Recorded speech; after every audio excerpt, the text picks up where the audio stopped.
গোপন সংবাদের ভিত্তিতে জানা যায়, সুন্দরবনে কুখ্যাত ডাকাত আসাবুর বাহিনীর প্রধান আসাবুর মোবাইল ফোনের মাধ্যমে জেলেদের ভয়ভীতি দেখিয়ে চাঁদা আদায় করে আসছে এবং চাঁদা সংগ্রহের জন্য তার প্রধান সহযোগী রবিউল ইসলামকে অস্ত্রসহ সুন্দরবনে প্রেরণ করেছে।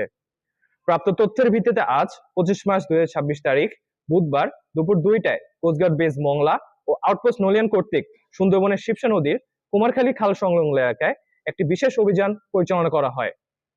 অভিযান চলাকালীন উক্ত এলাকা হতে একটি 1 নলা বন্দুক, 4 রাউন্ড তাজা কার্তুজ ও 1 রাউন্ড ফাঁকা কার্তুজ সহ সুন্দরবনে কুখ্যাত ডাকাত আসাবুর বাহিনীর প্রধান সহযোগী রবিউল ইসলামকে আটক করা হয়। আটককৃত ডাকাত রবিউল ইসলাম খুলনা জেলার পাইকগাছা থানার বাসিন্দা। সে দীর্ঘদিন যাবৎ আসাবুর বাহিনীর হয়ে ডাকাতি এবং চাঁদাবাজি করে আসছিল। উল্লেখ্য, ডাকাত আসাবুর বাহিনীর প্রধান সহযোগী রবিউল ইসলামকে আটক করার ফলে উক্ত বাহিনীর সার্বিক কার্যক্রম অনেকাংশে নিষ্ক্রিয় হয়ে পড়েছে। জব্দকৃত আলামত ও আটককৃত ডাকাতের পরবর্তী আইনানুগ ব্যবস্থা গ্রহণের কার্যক্রম প্রক্রিয়াধীন রয়েছে।